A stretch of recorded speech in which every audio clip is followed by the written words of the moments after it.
Although I place Ahmed on a step 2, these assessments do not go without any limitations. First, given the limited amount of time, this assessment only served as a snapshot of the student's level of proficiency and literacy development. A fair assessment would account for more information gathered from his family, teachers, as well as taking into account relevant information outlined on the student's OSSR and IEP. Also, it's important to note that Ahmed attended one of my practicum schools but was not a student that I taught. In light of this assessment makes generalized statements about the student's unique needs and areas of growth. Therefore, gathering more information about the student would allow me to appropriately identify where they need to be placed on the assessment continuum. Also, it's important to know some of the external factors that had implications for the student's level of motivation during the time of the interview.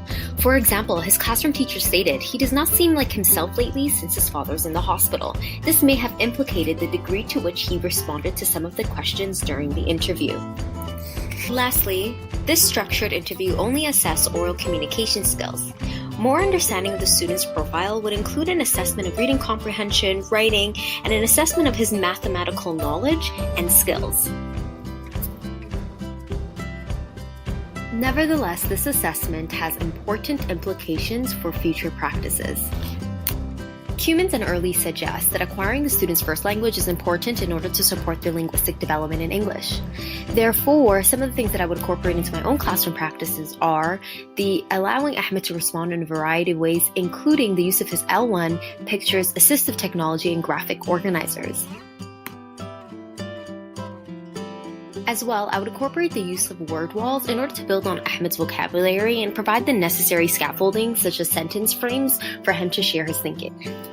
It's important to note that Ahmed's classroom teacher shared with me that he is often timid and shy around his peers. So in order to increase Ahmed's peer-to-peer interactions, I would strategically give him opportunities to use conversational norms to communicate with his peers.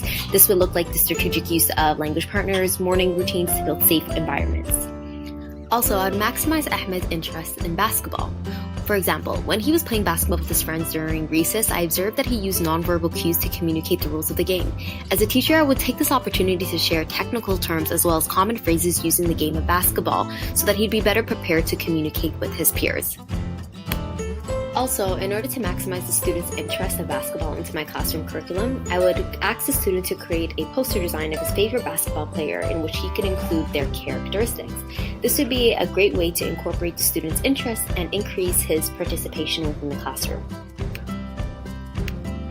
This video showed the importance of supporting English language learners. The following are the emerging questions that came from the interview.